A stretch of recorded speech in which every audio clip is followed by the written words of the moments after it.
The ministry has issued statements trumpeting progress in sanctioning companies involved in land fires.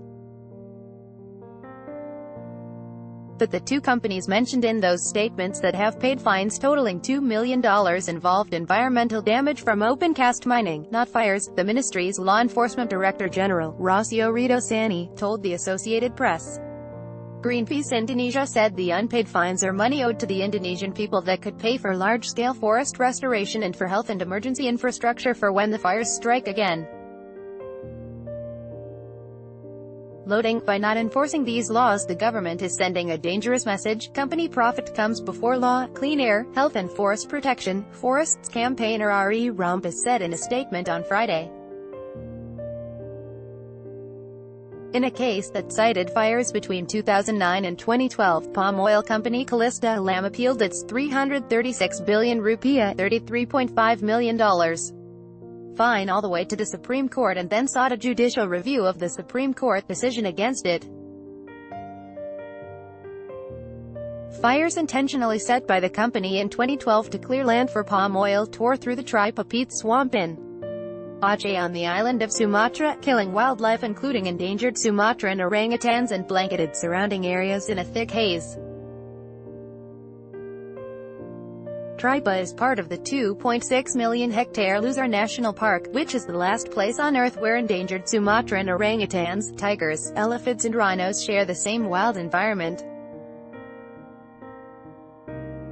A mother orangutan with her baby in Sumatra's Gunung Luzar National Park in 2014, credit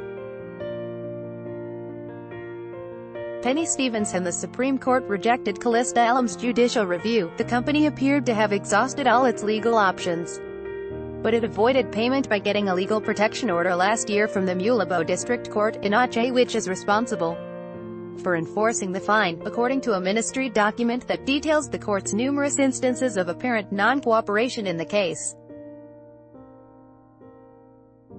The ministry said it has appealed the order to the Supreme Court. Activists who said they'd gathered 200,000 signatures on a petition against Kalista Alam protested outside the Mulabo court in January, media in Aceh reported. Kalista Alam couldn't be contacted. The phone number listed for it in an online company's database is inactive. Seni, the Environment Ministry official, said in 7 cases enforcement of fines is held up because the local courts responsible for enforcement and the companies involved haven't received copies of final rulings. The Ministry of Environment and Forestry is consistent in making efforts in environmental law enforcement, including forest and land fires, by filing lawsuits in civil, criminal and administrative courts, he said.